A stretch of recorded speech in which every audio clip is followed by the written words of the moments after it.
Well, let's move on to today's Tech Corner. You know, we've covered, let's go over here to our, squeeze past the gauge cam. Our gauge cam. You know, we've covered wireless multimeters in the past, so I won't go into a lot of detail about why they're very useful tools, but I do want to talk about one today. This is from RedFish Industries. It's called the iDVM. You'll notice that the DVM itself is simply a box, a black box, no display. It's got the probes coming out, does your usual multimeter stuff, volts, ohms, amps, milliamps, millivolts, AC, DC, that sort of stuff. No display, because the display is actually either an iPhone or an iPad or an iPod Touch. Now, I'm not going to go into a lot about what the multimeter does, because other things do the same, other products do the same thing. What this has that is very unique is data logging capability. So I'm going to just jump right into data logging. If we look at our iPhone, in this case, app, you see a digital multimeter on there, and it would, I could take the probes here and I could start measuring things, and you would see the real-time display change as I mess around with the probes. If I click on the graph button down here, and get closer to the camera, you can see it's also looks something like a strip chart recorder, and you can see that it's taking data, and that data is being displayed on this log down here on this strip chart. It isn't currently collecting data right now, it's just displaying it. I'm not storing data anywhere, but we can. So I'm going to set up for some data logging. I'm going to come over here to my settings, and I can set up a sample rate of anywhere from 20 samples per second down to 1 sample per hour. I'll leave it at 20 for now. I can set up a recording time. If I want to do unattended data logging, I can set this up to record data for a minute or an hour or up to 24 hours, which means I'll start recording, and at the specified time it will simply stop recording for unattended data logging. So I have it set up right now for 20 samples per second. We're going to go back, and I'm going to select millivolts. I'm going to select millivolts there. Oh, come on, millivolts, there we go. And it's collecting, and I'm going to hit record. Now, while it's recording some data, I'll tell you a couple other things you can do with this. Right now it's set up to take a data stream, so it's collecting data at 20 samples per second. You can also set this up to do point at a time, where every time you hit the record button, it simply measures 1 point. The other thing this will do, which I think is really useful and very interesting, is it will talk to you. If you can't see the display, maybe you got your head inside a box and you can't really see the display. I put my head inside a box all the time. Come on. But it will talk to you. It will tell me what the reading is. So if I hit 7.1. Here, I'll hold this up to my mic here. 7.6. See if you can hear that. 7.6. Okay, I'm tired of that. Okay, so hopefully you heard that.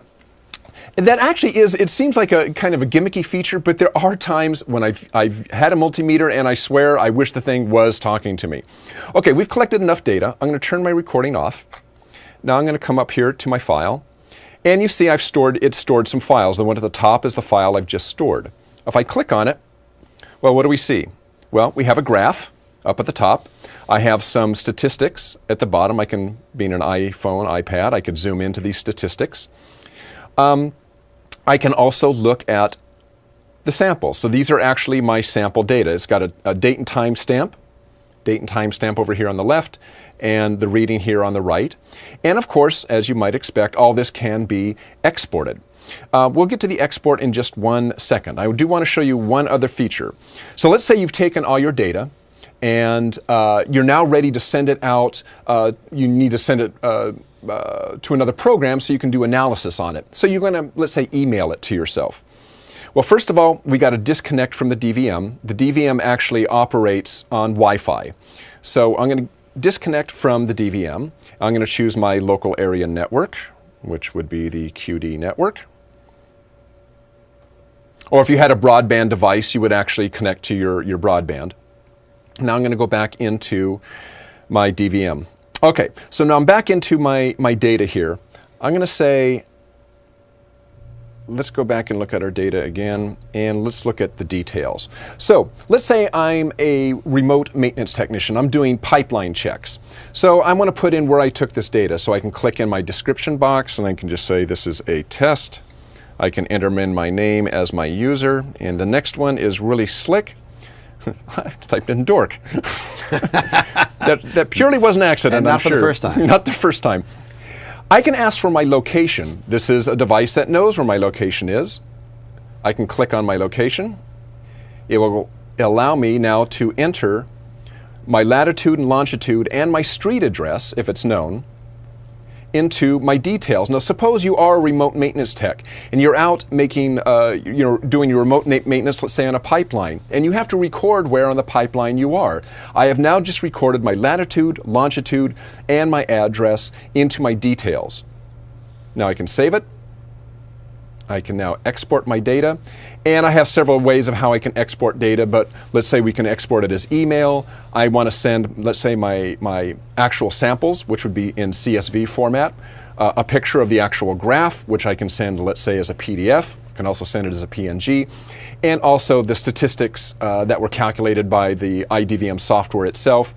And I can just say, let's mail all that to me, and then I bring up my mail program and email that data to myself. And now I can go to my computer, download that data, and there we go. So coming back around here. So here's the interesting thing about this. This is a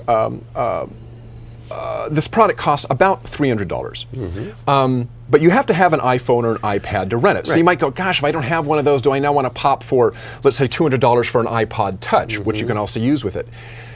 Depends on your application. Maybe yes, maybe no. If you are a field, to me, the really interesting thing is this whole ability to data log and data collect over a scheduled amount of time, and the ability to log location. I can see where this and even the purchase of an iPhone, iPad device, later on hopefully Droid, is super useful. I mean, I can really see where a $500 expenditure, what might make a lot of sense for this type of product. So it's very interesting. It's unique. There really isn't anything that does this with the data logging part of it.